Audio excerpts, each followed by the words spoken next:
Betweenness, Belonging and Becoming by Nalini Paul. Whether we choose to identify with one or another culture, we often inhabit an in-between state.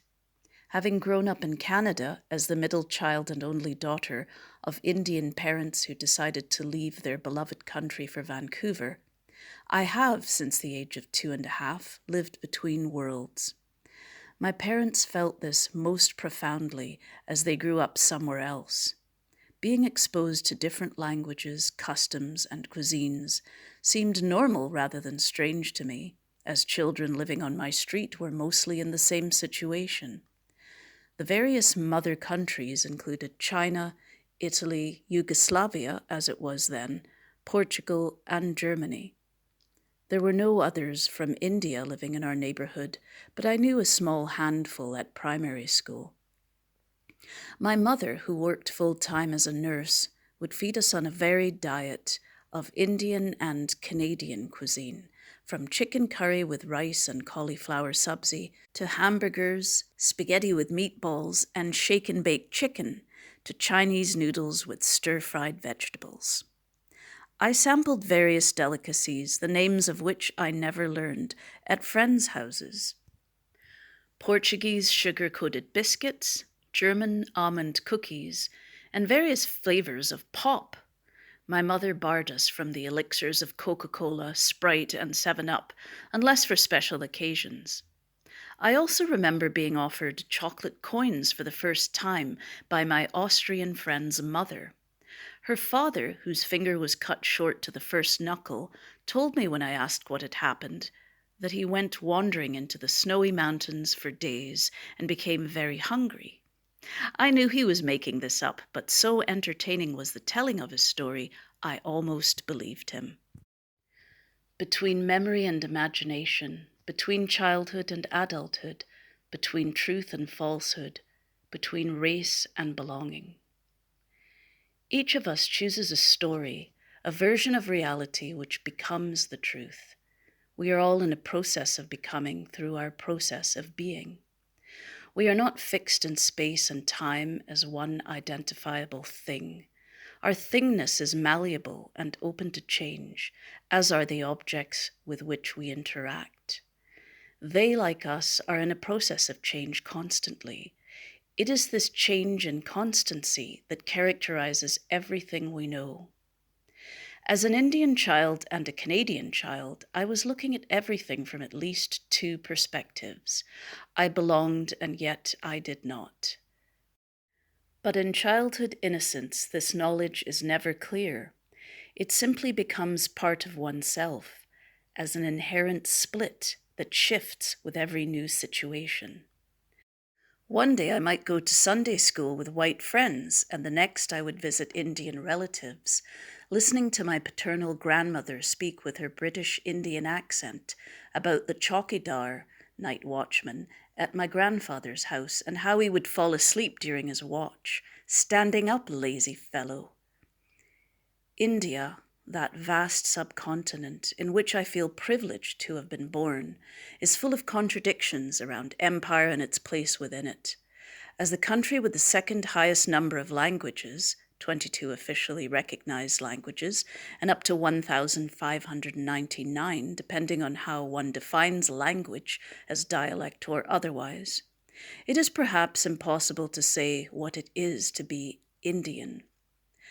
With English as one of its two official languages, the other being Hindi, the legacy of empire is ever present in government and educational institutions, and English is the language of choice for the middle and especially the upper classes.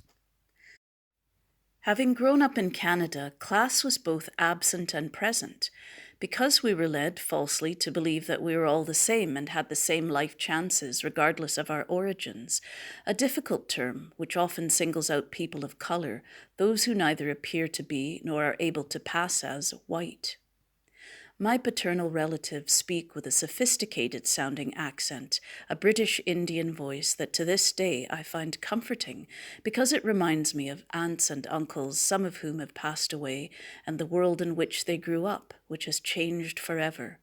a difficult word, but an accurate one, denoting irretrievable loss.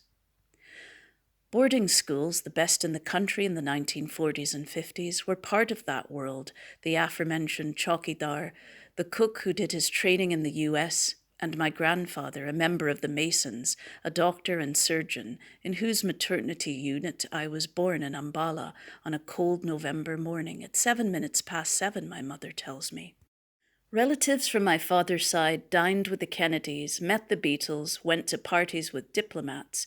My grandmother worked as a secretary for the American Embassy in Delhi. Her sister's husband worked as the military attaché for India in Washington, D.C. Between mother and father, between village and city, between Hindi and English, between spoken and written.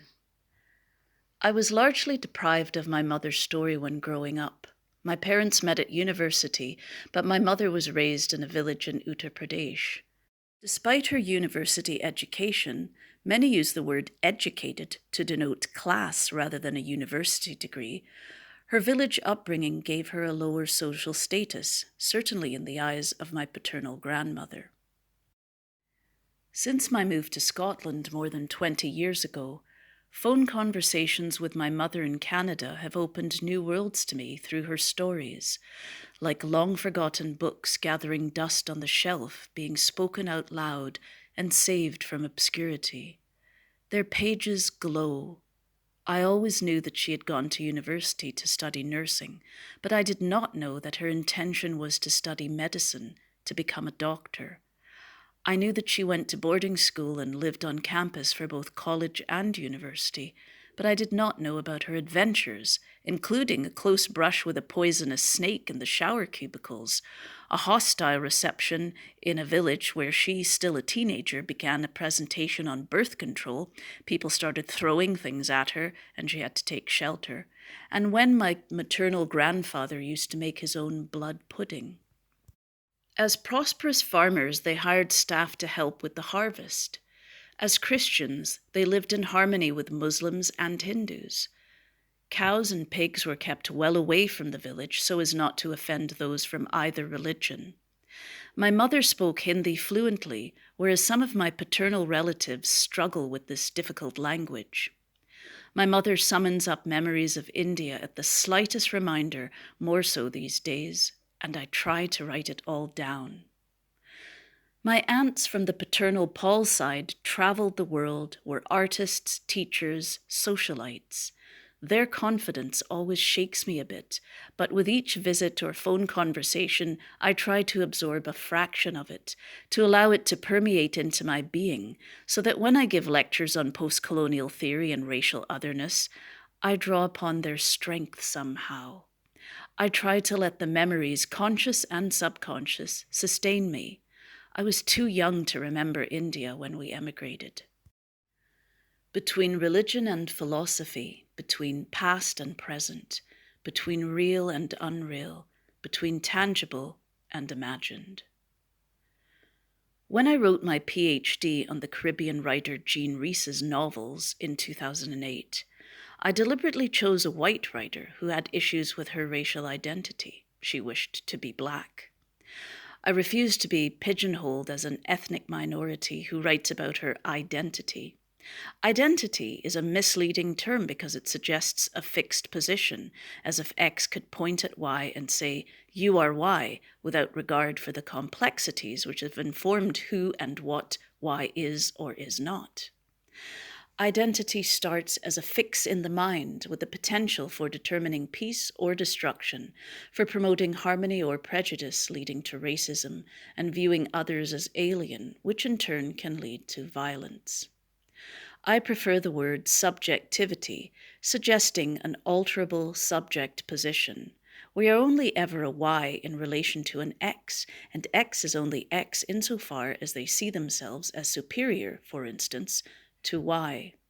X will always be someone else's Y. The writer and critic Homi Bhabha's theory of hybridity makes clear that we do indeed incorporate elements of each other. that there is never an absolute fixed subject position, but that otherness and the positing of a colonizer and colonized are both caught up in a perpetual interplay of mirroring and mimicry. Colonial power is undermined when the colonized mimics the colonizer. Between light and darkness, between language and thought, between bird and human, between grounding and flight. Growing up in Vancouver, I had very little knowledge of the Indigenous cultures of the First Nations of Canada. What we learned in primary school comprised only tokenistic representations, and always in the context of interactions with colonial settlers, whose versions of history dominated our learning. Cultures were simply deemed native, paying little heed to their myriad of complex customs and languages. Masks and other ceremonial artifacts stared gloomily from behind glass inside museums. We might receive a visit from a native who would demonstrate a dance for us in school. Derogatory representations seeped their way into our children's books, television programs, cartoons, and toys. But as time moves forwards, truths glare like beacons, blow like gales, much louder and stronger than the meagre tidbits of false knowledge we were given as children. The raven is the trickster in Indigenous Canadian folklore. I use the word folklore not lightly, for these cultures in British Columbia, BC, my home province, include the Haida, Salish, Musqueam, and Kwakwakwaku, among many others, and are millennia old. BC has more than 30 Indigenous languages and nearly 60 different dialects.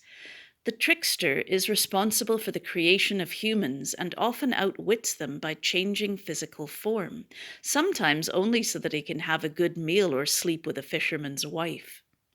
The other animal characters, too, say much that is vital about human nature, family rivalries, class, and power. I love the idea of transformation and how, in writing, landscape and memory can be used as tools to forge a new path. Like my mother's voice, these stories have been floating around my mind and onto the page for the last several years, making their way into writing so that I might transport myself in return, in mind if not in body. When we focus on the real, we think of the physical, and often the organic. We think about the feeling of being in a place, the qualia, or what it is like to be. When I walk in open spaces, my feet connect repeatedly with the ground with each step forward. And yet I feel a sense of flight as my feet spring off the path and propel me forward into space. The elements surround me, wind, sea, sky, and I become part of the landscape, a transformation unfolding. I spent a year in Orkney working as the George Mackay Brown Writing Fellow and had that dramatic coastal landscape at my doorstep. The year was life-changing. It allowed me to see and work in ways I had never imagined, bringing poetry and dance to the stage with the Johns Foy, allowing artwork and archaeology to help me weave words into being, and following the migrations of birds to inspire poems. This is, in a sense, where my journey began, and from where it continues. We can exist between memory and belonging, between past and present, between countries and cultures.